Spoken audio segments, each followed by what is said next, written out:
Heute schauen wir uns einen Bericht an zum Thema Frauen beim Militär und da wird auch ein bisschen das Thema Gleichberechtigung von Frauen angeschnitten.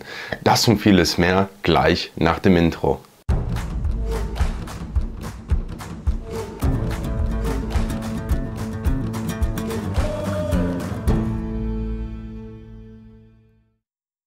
An dieser Stelle auch nochmal Hallo und herzlich willkommen auf meinem YouTube-Kanal. An erster Stelle würde ich mich gerne bei euch entschuldigen, dass ich in der letzten Zeit vielleicht ein bisschen unregelmäßiger Videos hochlade. Der Grund dafür ist einfach, dass ich privat sehr eingespannt bin, dass ich privat sehr viel zu tun habe, ja, und zeitlich es einfach nicht schaffe, noch zwischendurch ein Video hochzuladen. Ich habe auch netterweise die ein oder andere Nachricht gekriegt mit der Anfrage, wieso keine Videos mehr hochkommen. Also an dieser Stelle kann ich sagen, ich werde wirklich versuchen, und das kann ich euch auch wirklich versprechen, in Zukunft wieder ganz normal sonntags die Videos hochzuladen. Nur, wie gesagt, privat ist derzeit bei mir so viel zu tun, dass es manchmal schwierig ist, wirklich alles unter einen Hut zu packen. Ich gebe mir aber wirklich Mühe und verspreche euch, wirklich alles dafür zu tun, dass immer sonntags ein Video hochgeladen wird. Gehen wir jetzt aber auch schon in Richtung Hauptthema und schauen uns gemeinsam den Bericht an, wo darüber gesprochen wird, ob Frauen in Polen beim Militär gleichberechtigt sind. Dann würde ich sagen, fangen wir an. Dann würde ich sagen, es geht los. Wir haben Kontakt von rechts! Informacja ma przechodzić! Noch eine kleine Sache vorab. Zu diesem Thema gibt es auch eine lange Version des Videos. Und wenn ihr möchtet, dass ich auch darauf eingehe, beziehungsweise wir uns das gemeinsam angucken, könnt ihr es mir sehr, sehr, sehr gerne in den Kommentaren hinterlassen. Bei der langen Version geht es dann wirklich mehr um das Thema Feminismus in Polen, Frauenrechte in Polen. Und ja, genau, also wenn ihr Lust habt, euch das gemeinsam mit mir anzuschauen, hinterlasst mir das bitte in den Kommentaren. Ich werde das sehr, sehr, sehr gerne machen. Ich frage nur vorher, weil das schon ein etwas längeres Video ist. Das geht, ich glaube, fast eine Dreiviertelstunde. Vielleicht kann ich hier und da etwas rausschneiden. Dann wird das vielleicht ein bisschen kürzer, aber es ist einfach länger. Aber hinterlasst mir das mal gerne in den Kommentaren, ob Interesse bei so einem Video besteht. Jeden, drugi, trzeci! Powtarzam! Mika w prawo! Rückzug! Ich wollte ja eigentlich einen Film über Frauen in Polen machen. So, jetzt sitze ich hier im Wald zwischen lauter Leuten, die Soldaten werden wollen. Hatte ich jetzt nicht mitgerechnet. Aber von Anfang an. Ich bin Christine. Ich berichte als Journalistin aus Polen. Hier haben die Frauen 2023 die Wahl bestimmt. Ich will wissen, wie gleichberechtigt sind Polens Frauen wirklich? Um das herauszufinden, bin ich in einer Kaserne bei Warschau. Hier möchte ich noch vorher sagen, die deutschen Zuschauer werden ARD kennen, aber hier vielleicht für die polnischen Zuschauer. ARD ist ein öffentlicher Sender in Deutschland. Ich weiß nicht, ob man das jetzt mit TVN oder TVP vergleichen kann in Polen. Aber ich sag mal so, das ist ein Sender, der gerne das berichtet, was es zeigen möchte, ne? Also es ist nicht immer so, dass die hundertprozentig die Wahrheit sagen, wobei ich jetzt auch nicht sagen möchte, dass das irgendwie ein Lügensender ist, aber man muss sagen, die lenken schon ihre Medien sehr gerne in eine Richtung, wie gesagt, so wie in Polen auch TVP oder TVN, meiner persönlichen Meinung zumindest, nur so zur Info nebenbei. Heute startet ein 4-wöchiges Bootcamp, Sommerferien mit der Armee. Jeder Pole und jede Polin über 18 kann sich hier ausprobieren. Sind Frauen beim Militär schon gleichberechtigt? Was denkt ihr, sind Frauen beim Militär gleichberechtigt? Hinterlasst mir da mal eure Meinung in den Kommentaren. Ich werde am Ende des Videos auch mal meine Meinung dazu wiedergeben. Ruhe! Ihr habt jetzt über 20 Tage Zeit zu reden. Jetzt will ich Ruhe. Przepraszam.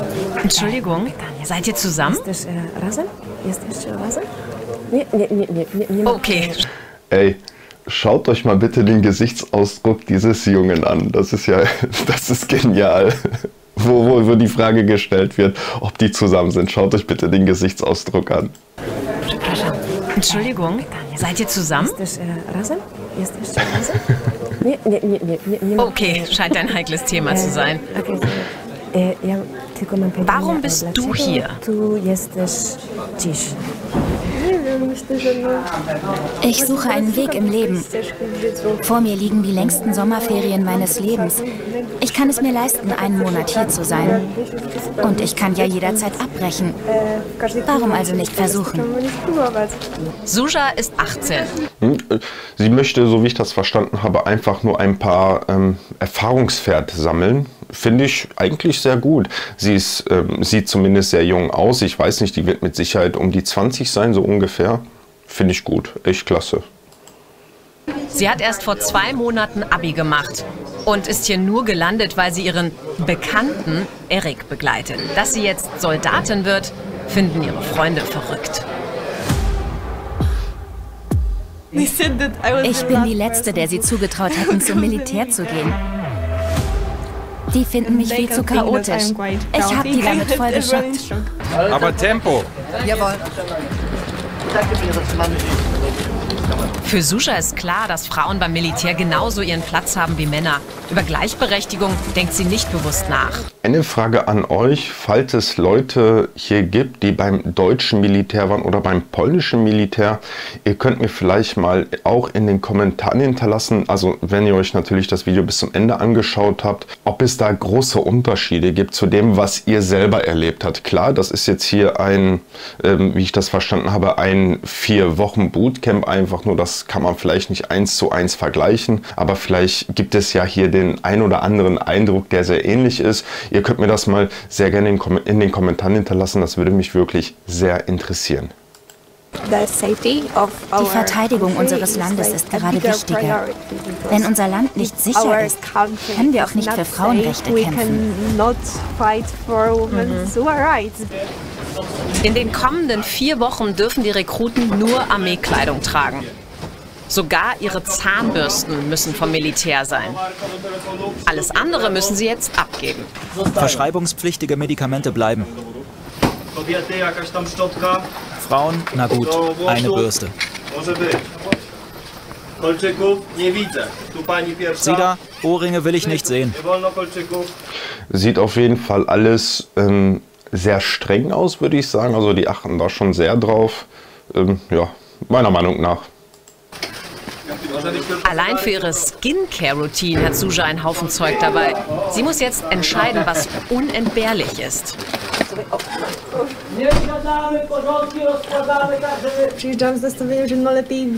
Ich dachte, besser mehr mitnehmen, als dass nachher was fehlt. Aber ich musste echt viel abgeben. Kosmetika, Klamotten, meine Handtücher, sogar meine Zahnbürste. Ja, man muss ja auch sagen, eigentlich so Militär, das ist ja auch so ein bisschen so eine Vorbereitung für den Ernstfall. Ne? Ja, hier darf man mich jetzt wirklich nicht falsch verstehen, aber so viel Kosmetik, ich denke, gehört nicht in den Ernstfall mit rein. Ne? Das gefällt mir gar nicht. Nur das? Oh, ich sehe, wir waren in letzter Zeit im Urlaub. Emirates. Und jetzt zu uns für die Sommerferien, ja? Kadettin? Ab jetzt sind Sie ein Kadett. Das ist Ihr Rang. Und so stellen Sie sich ab jetzt vor. Kadettin Zuzanna Głuchowska.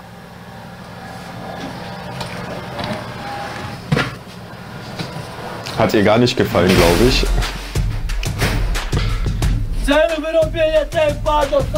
Ab in die Schlafsäle, los!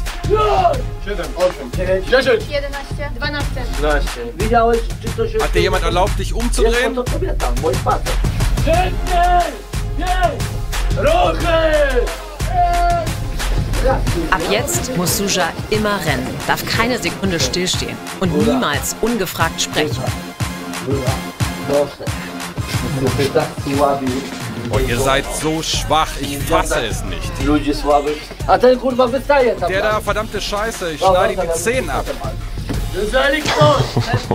Wenn jemand jetzt heim zu Mami will, damit sie ihn wiegt, dann ist heute noch Zeit. Ja, man merkt auf jeden Fall, das wird schon ein bisschen, da wird man ein bisschen härter rangenommen, ne? wird man ein bisschen härter rangenommen. Wenn man zum Beispiel sowas nicht kennt, kann das vielleicht schockierend auf den ersten Moment wirken. Auf jeden Fall werden Frauen und Männer hier gleich mies behandelt. Ich weiß, bisher hat Mami das für euch erledigt. Aber hier wird euch der Fähnrich das Bettmachen beibringen. Und Disziplin. Hast du darüber nachgedacht, tatsächlich für deine Heimat zu kämpfen? Kannst du dir das vorstellen? Can you imagine that? For sure, that's hard to imagine. Like, Das ist sicherlich schwer vorstellbar. it's better if Es wäre besser, nie in die Situation zu kommen, dass wir für unsere Heimat kämpfen müssen, Ganz meiner Meinung. wenn es keinen Krieg gäbe. it's better like. Aber wir müssen auf alles vorbereitet sein. Die haben aber eine Zeit lang am Anfang Polnisch gesprochen, jetzt sprechen die Englisch. Ne? Also oder vertue ich mich da jetzt? Ich meine, am Anfang hat die Moderatorin Polnisch mit ihr gesprochen. Was würdest du für deine Heimat geben oder opfern? I think that we have to Wir be müssen able in der to Lage sacrifice sein, our unser life. Leben zu opfern. Und könntest du das? I think I have to. Ich glaube, ich muss. Wer hat euch beigebracht, das Bett so zu machen? Was ist das? Czyje to łóżko? Was habe ich über das Bett machen gesagt? Ist das ein gut gemachtes Bett? A to jest ścielenie wozów pościelone? Ruchy! Bewegung! 30 sekund! Wozy ścielą! No jednak życie też w nieustannym słuchaniu rozkazów. Wenn du ständig Befehle befolgst, verändert dich das total. Du kannst nicht mehr so sorglos sein. Zmusza do pozbycia się Ich lerne mich dadurch selber besser kennen. Wisst ihr was? Und ich finde das eigentlich sehr, sehr, sehr toll, dass dieses junge Mädchen sich selber dazu entschlossen hat, in dieses Bootcamp zu gehen, weil dadurch sammelt es jetzt sehr viele wichtige Erfahrungen. Man muss ja auch schauen, das ist ein sehr, sehr, sehr junges Mädchen. Es lernt sich erstmal jetzt selber kennen. Und diese Erfahrungen jetzt schon in diesem Alter zu machen, das wird ihr für die Zukunft ganz, ganz, ganz viel bringen. Sie wird vielleicht auch eine andere Sichtweise auf gewisse Dinge haben. Ich finde das sehr toll, dass sie das macht, dass sie sich einfach mal ausprobiert, dass sie, obwohl sie Sommerferien hat und vielleicht irgendwo schon in den Urlaub fliegen kann, diese Erfahrung machen kann. Deswegen, also ich finde das wirklich sehr toll und sie hat auf jeden Fall meinen großen Respekt auf jeden Fall vor dem Ganzen. Wenn ich diese Ausbildung schaffe, dann weiß ich, ich kann alles schaffen. że jestem w stanie zrobić wszystko, co sobie zaplanuję. Pobudka, wstać! Ruchy! Hey Christine. Hey Christine, wieder ist eine Woche rum. Wieder haben ein paar Leute aufgehört. Für eine Woche, finde ich, sieht sie aber noch gut aus, ne? Also so fit, so frisch. Kolei odpadło. Chodź! Chodź! Chodź! Takie ciężkie! Oh. Leider musste Erik aufgeben. Er hat gehumpelt. Ich lache jetzt nicht, weil der Junge aufgehört hat, weil er gehumpelt hat, aber dazu fällt mir eine kleine Geschichte ein und hier bitte nicht falsch verstehen, weil ich weiß, hier sind auch, also hier sind unter den Zuschauern auch sehr viele sehr, sehr Peace-fanatisch sind, also von der Partei Peace. Aber ich habe irgendwann mal so ein Interview mit dem Morawiecki gesehen. Das ist der frühere Premierminister, also der vor Tusk war. Und ich habe ein Interview mit ihm gesehen, wo er gefragt wurde, ob er an die Front gehen würde. Das heißt also die Waffe tragen würde, wenn es zum Ernstfall kommen sollte.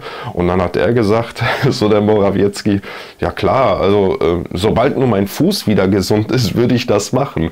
Und ich fand diese Aussage von ihm so ein bisschen komisch. Ich fand die wirklich so ein bisschen komisch, so, ne, weil jeder andere muss zum Krieg gehen, aber bei ihm ist das ja so, ja, wenn mein Fuß wieder gesund ist, dann, ja, das ist ja wie so, mein kleiner Finger ist kaputt, ich kann jetzt nicht mehr zur Arbeit gehen, so, wisst ihr, was ich meine? Bitte nicht falsch verstehen oder so, ich fand das nur so witzig, wo ich das gehört habe.